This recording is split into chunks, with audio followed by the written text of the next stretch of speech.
Good afternoon বন্ধুরা, আমাদের CM চ্যানেলে আপনাদের স্বাগত। আজ দুপুরের মেনু নিয়ে চলে এসেছি। আপনারা দেখেন, ভেন্ডি ভাজা আমার যা রান্না করছে, কালো জিরে পেঁয়াজ কাঁচা লঙ্কা ফোড়ন দিয়ে ম্যাগি মশলা দিয়ে। আপনারা একদিন বাড়িতে খেয়ে দেখবেন কেমন লাগে। এই যে উচ্ছে আলু ভাজা করছে আর মাংসর আলুটা বসিয়ে দিয়েছে। এরপর মাংস কষা হচ্ছে, দেখেন। এই আমরা দুপুরে রান্না শেষ, এবার সবাই মিলে খেতে বসে গেছি।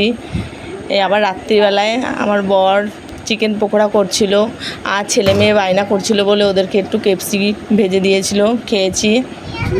আর আমার যা সন্ধ্যেবেলা বেরিয়েছিল, রোল এনেছিল, সবাই টিফিনে রোল করে খেয়েছিলাম। আর দেখতেই পাচ্ছেন বন্ধুরা, চিলি চিকেনের পেঁয়াজ ক্যাপসিকাম ভাজা হচ্ছে, পকোড়া ভাজা হয়ে গেছে। এই দেখেন চিলি চিকেনটা কেমন হয়েছে, আপনারা কমেন্ট করে বলবেন। আর এরমভাবে বাড়িতে করে খেয়ে দেখবেন। আমার ছেলে আজকে ওর দিদা এসেছিলো, বাজারে গেছিলো, গিয়ে এই জুতোটা কিনে নিয়ে এসছে। মেয়েরও কিনে নিয়ে এসছে। দেখবেন ছেলে মেয়ের জুতোটা কেমন হয়েছে, পুজোতে পরবে। আপনারা কমেন্ট করে জানাবেন যে জুতো দুটো কেমন হলো। আর আপনারা তো জানেন আমার